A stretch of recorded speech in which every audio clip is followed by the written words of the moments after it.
Hi everyone, welcome to the prediction video for 2024 Survivor Series War Games matches, the match card. Sorry that the video is coming so late. To be fair, the full match card only got fully released, I think about Tuesday. I think even just before Monday Night Raw and during, to be honest, we didn't know what matches were going to be announced. It was only the two main that were pretty much guaranteed, and even those ended up shifting a little bit. But we have 5 matches now on the card, a tidy little Triple H card for what's shaping up to be another good, on paper, Triple H PLE, where we're going to start with LA Knight versus Shinsuke Nakamura for the US title. Now, since Shinsuke Nakamura's come back, like he normally does, he has raised his game to an aura where I'm actually surprisingly okay with whatever outcome.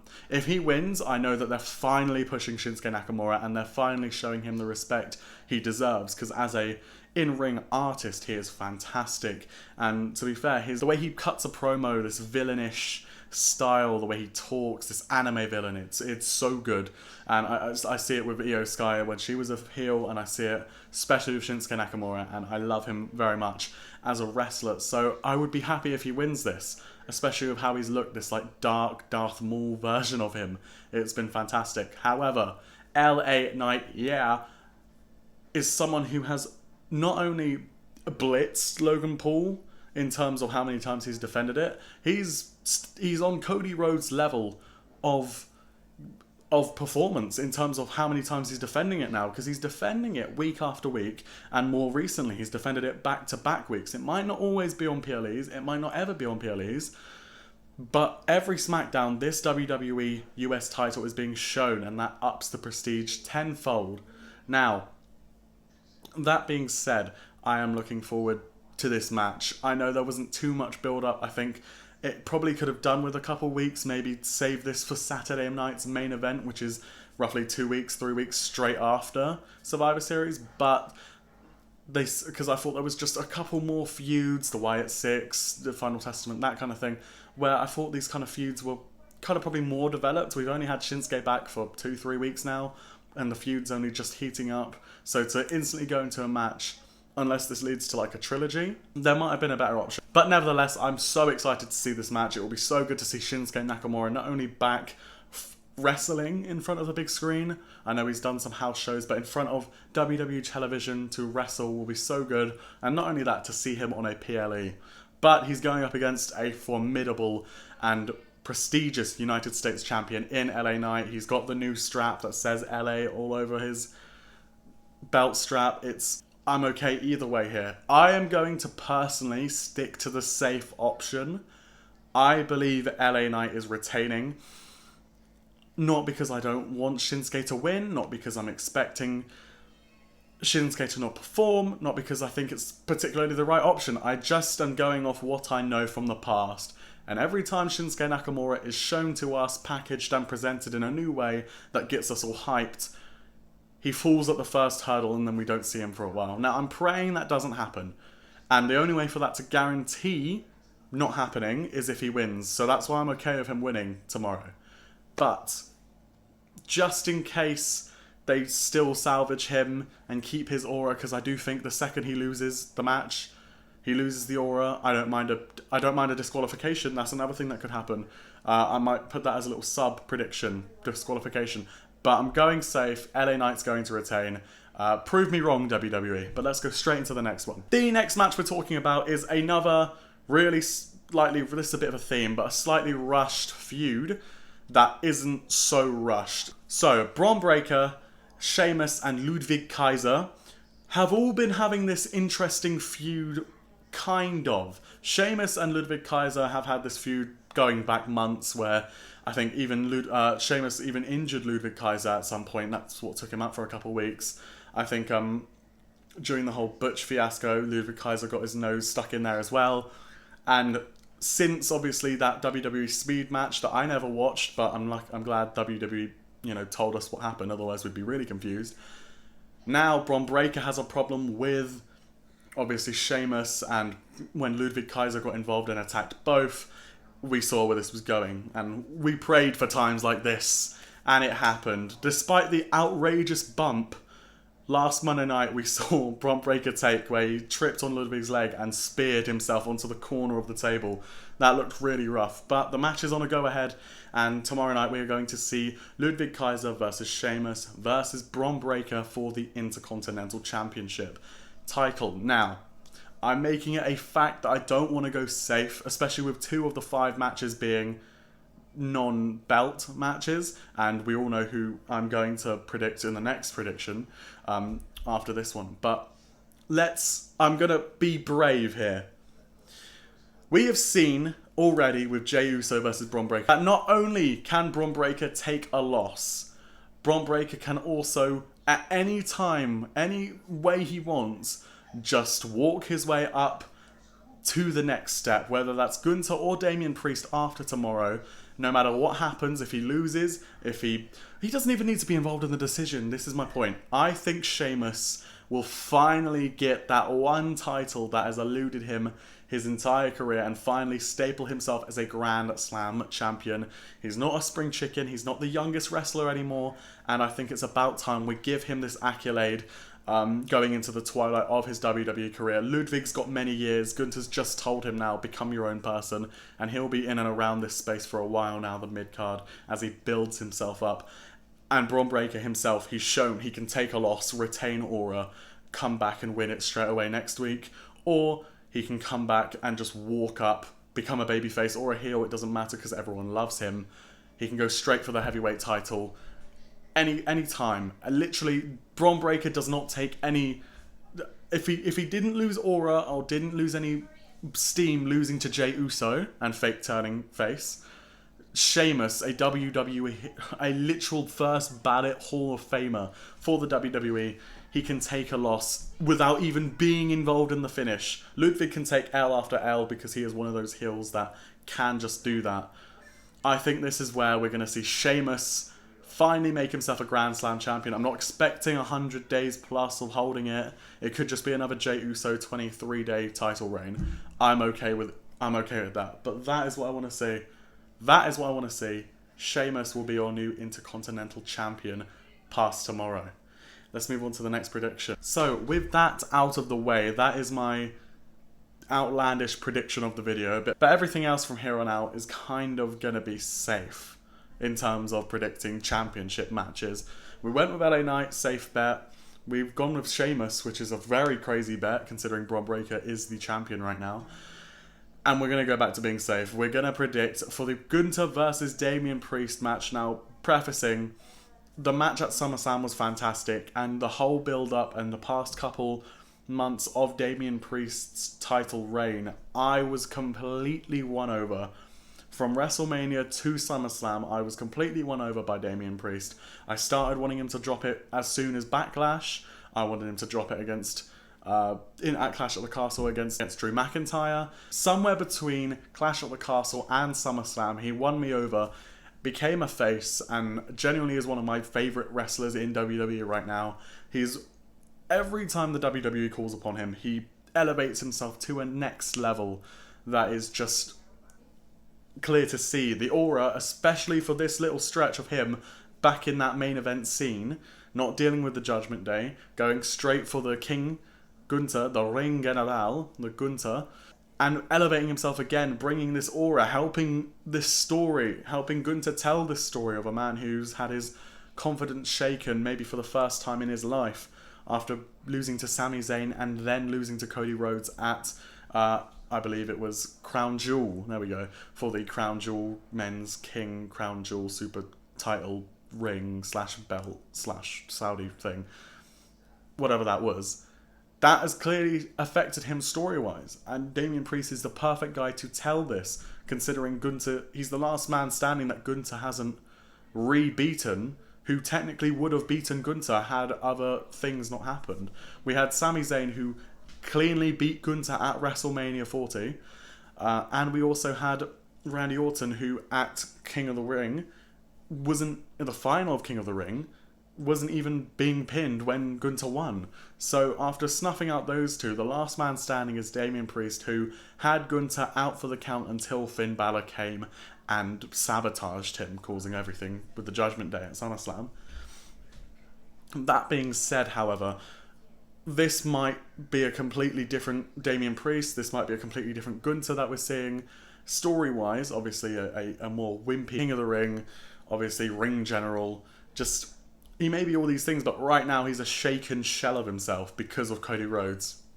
And now having to face a man who beat him, the king of the street, as he calls himself. And Damian Priest has elevated himself in this, like, aura, pulling up chairs and sitting over him OG Bloodline style. Like, genuinely, it's a fantastic thing to see, and it's a great story, I think, to tell, especially to add more depth to the character of Gunther. But this is all to tell a story that you could probably see from like 7 miles that way. Gunther will snuff once again the final curve crease in what has been an illustrious, loseless run, basically, at the WWE. And this is gonna iron out the final crease, the final one that he had to beat not cleanly, the final one who he didn't beat or didn't beat cleanly, just the last man standing before we can move on to brand new feuds to build up Gunther, to show him as this guy. I think Damian Priest is the final boss, the final boss of this whole Gunther arc, where he's going to regain his confidence by beating someone who, by and large, has beaten him before, who might be a tougher guy out on the street, a man who's had to fight for everything, and he's going to beat him. And I think I'm hoping it's not a squash match, because that will hurt Damian a lot, to build him up even more than he already was, just to knock him down so much more below that he was before this feud, would be, I think, a big disrespect, considering how well he carried that title for the WWE, what he did for the prestige of that title. So that is what I'm going to say. Gunther is going to win at Survivor Series War Games against Damian Priest. It won't be a squash, hopefully, but the result will still be the same. I'm hoping for another fantastic match of the night contender like SummerSlam. Fingers crossed that's what we get. But Gunther is my prediction. Let's go on to now the main events. So let's start with the Women's War Games match. It's been her, them, him, her. Not him. It's been everyone and anyone trying to get into this match, and we've only kind of, until this, again, one last curveball this last Monday. Now we know for sure who we've got to be in this match. Jade Cargill is gone. Bayley is in. We now have Bianca Belair, Bayley. We now have Io Sky, Rhea Ripley, and Naomi. We have those women as the face team for this match going into Survivor Series War Games 2024. On the heels team, you have Nia Jax, your current Universal Women's Champion. Liv Morgan, your current WWE World Women's Champion. You have Candice LeRae, Tiffany Stratton, and Raquel Rodriguez. Now, you'll probably note that compared to the other team, you have both of the two different brands, you have both of their champions in one team. I'm going to try and ignore how we got here in terms of the teams building together, because it's been confusing, and on a storytelling perspective, it's been a little bit unrealistic. Obviously, Rhea Ripley coming back was a nice surprise. Begs the question, why did they write her off in the first place? But her undashing Cody Rhodes kind of thing is really being sold on me. The whole like Batman look as well. I'm won over. Anyway, it's Rhea Ripley. No one's going to complain. The little seeds of doubt they're planting in the teams, in the face team more predominantly. The women's heel team seemed like a more well-oiled machine, but the women's face team looks rickety, with Bianca Belair and Rhea not really being able to share the leader spot. And obviously now with Bayley having to be put in, who has had blood feuds with Bianca and Io, that's going to cause problems. And the mystery attacker of Jade Cargill. Now, I said it's really obvious who it is, but because of how much hype they're building around it, I'm kind of hoping now, because I'd be really annoyed if it's obvious, considering there's, two women going around breaking people's orbital bones, Liv Morgan and Raquel Rodriguez. But they clearly have bigger plans, hoping that it's going to be like a huge twist. Maybe Bayley did it, Naomi did, someone did it. Fingers crossed it's going to be huge. But knowing WWE, it's probably going to be Liv and Raquel. But hey ho, doesn't matter, because we are going into tomorrow night with those being the teams. What is my prediction though? My prediction is, as you can probably tell from how I've described the two teams, the heel women's the heel women's team, all the criticisms I said about the face team, you can probably add to the women's heel team, just less severe, just because they've all feuded a little bit recently. But that being said, I think the women's heel team are going to steamroll and shock the women's face team. Rhea Ripley, again, not being able to get a win over Liv Morgan, and I think just the fallout with Bayley, Io, Bianca, I think Rhea not being able to share the spotlight with Bianca, I think all of this animosity is going to amount to the heels getting a victorious night. However, let's make it interesting, because this is a boring answer, because how physically can you have both your brands' women's champions? I know we're going to have some women's mid-card champions coming up soon, but we cannot do that to the either or both. Either's bad.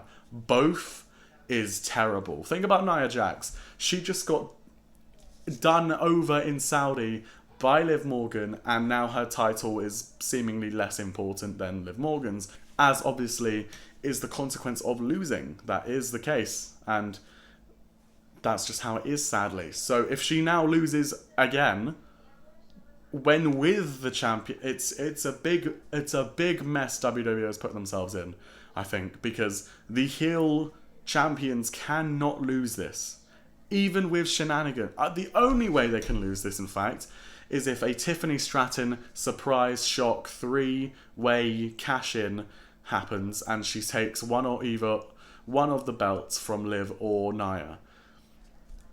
And that is the only way we can get a heel team loss here without it actually hurting everyone. And I'm not going to be putting any, bad thoughts out there. I think this match is going to be probably better than the men's Survivor Series War Games match, but my thoughts are the heels have to win. And sadly that means the, Bianca Belair and Rhea and your just super women team there have to lose and take that hit. But for the health of the divisions and for the prestige of both championships, nah. We have the heels winning. That's my prediction. Sign it, seal it, deliver it every way from Sunday, because they cannot lose. They cannot. Unless Tiffany Stratton. And you know what? I'll throw an extra prediction in there. Tiffany Stratton will attempt to cash in, considering how many times she's attempted since she's won it. I'm not going to say successfully or unsuccessfully. I'm just going to say attempt, and we'll see if Tiffy can get her head screwed on correctly. But as my voice starts to go, let's get into the final match of this year's Survivor Series War Games PLE, which is New Bloodline versus OG Bloodline. New Bloodline with the 5th member of Bronson Reed, and the big shock being the old Bloodline having Paul Heyman back in their corner and recruiting CM Punk. So I am going to come straight out the bat and say the build-up for this has been genuinely fantastic. Whether it's been rushed or not, you can decide on that. I think it's been well timed, considering how rushed it needed to be for us to get from A to B, because it was always going to be Bloodline Civil War Games. We knew that from way back when. So the teams are Roman Reigns, Jey Uso, Jimmy Uso, Sami Zayn, and the surprise member CM Punk. Now they will be going up against the New Bloodline, that being Solo Sikoa, Jacob Fatu, Tama Tonga, Tonga Loa, and the 5th member being Bronson Reed. Now, I'm just happy this match has gone the best way it could have. When they brought in Bronson Reed, everything looked like it was going to go badly, because it looked like we were going to get this buddy-buddy moment between Sami Zayn and Seth Rollins, like, oh, dang it. Bronson Reed and Solo Sikoa beat me on Monday Night Raw. Let me put aside the decade-long blood feud that I've got with Roman Reigns and join you guys to beat the bad guys, because I'm a silly wrestling fan and I'll eat that up with no problem. No. I was so afraid that WWE were going to insult the integrity and the intelligence of wrestling fans by throwing in someone who made 0 sense. Genuinely 0. And when Paul Heyman came back, that meant one of two things: CM Punk or Brock Lesnar. We know that's not happening. So I was so happy, because this is perfection. We're not even talking about the match yet. The match will be fantastic. It's got Jacob Fatu. We could have a tsunami from the top of the cage. We've got fantastic in-ring workers, and you've got the star power to pull anyone in. You can have shock returns if you want. a la CM Punk last year, coming in and being outside factors, but the right decisions were made and they did everything to make us think it was going to go wrong. So I'm just happy because this fuels so many stories. Bronson Reed being in the OG bloodline right now fuels this extra hatred with Seth Rollins, considering he hates the bloodline. Everything bloodline he despises. And that's the truth. He hates Roman Reigns. He probably hates Solo Sikoa. He fought them all at WrestleMania 44, Cody Rhodes. And so, with this newfound feud between Bronson Reed and Seth Rollins that has become a blood feud recently, him aligning himself with them is perfect. It makes perfect sense. As long as Seth Rollins didn't then join his actual lifelong feud with Roman Reigns and become buddy-buddy again. I'm so glad he rejected it, and I'm so glad he did it harshly, despite his, liking for Sami Zayn. I'm so glad he shut that down real quick. I'm glad it wasn't the basic easy option as well. I'm glad they just said, you know what, just because Cody Rhodes has this streak right now of going on every PLE, he can have a break finally, because we'll see him on Saturday night's main event against Kevin Owens. I'm glad they didn't just throw him in here. It's good to see him away from the bloodline just for a little while. And yeah, CM Punk makes perfect sense, obviously, because he has got the endgame feud right now with Seth Rollins. We need CM Punk versus Seth Rollins endgame at WrestleMania 41. That is the bottom line. Now, Bronson Reed can keep him busy as long as he needs to, because CM Punk has a lot of people he can feud with before he gets to Seth Rollins at WrestleMania. But we've got a couple months to kill, and this is the perfect way to continue building the hatred between CM Punk and Seth Rollins, considering now CM Punk is in a team with Seth Rollins' blood enemy. And obviously, even better than that, CM Punk was gone through the entire tyranny of Roman Reigns. He only came back last year at the back end of it, so he didn't get caught. Only thing he's had to do with the bloodline so far is that amazing segment where Paul Heyman asked for help just a couple weeks before he got put through a table at Madison Square Garden. It is perfect. Everything from a story perspective makes sense, and I feel vindicated and I feel respected as a wrestling fan by the WWE. This is great news. In terms of who I think is going to win, sorry for the rants, I think this is the hardest one to predict because the new bloodline has got so many ways that they can win, because obviously the friendship between, the alliance between CM Punk and Roman Reigns isn't a particularly sturdy one. It's come out of nowhere. And you've got to also think more so about the fact that Seth Rollins at any time could interfere on either side. He could come straight for Solo Sikoa and Bronson Reed just to see Roman Reigns have hatred in his blood, see CM Punk standing with Roman Reigns and completely U-turn, stomp both of them, get himself out of there, and then the new bloodline's won. What I would like to see is Seth Rollins get involved. I would like to see him not pick a side in any way. I'd like to see him see CM Punk stomp, see Roman Reigns stomp, see Bronson Reed stomp, backhand Solo Sikoa and dip. That's what I want to see, because that would make perfect sense. In terms of, that doesn't help anyone, because that's multiple men from both sides down.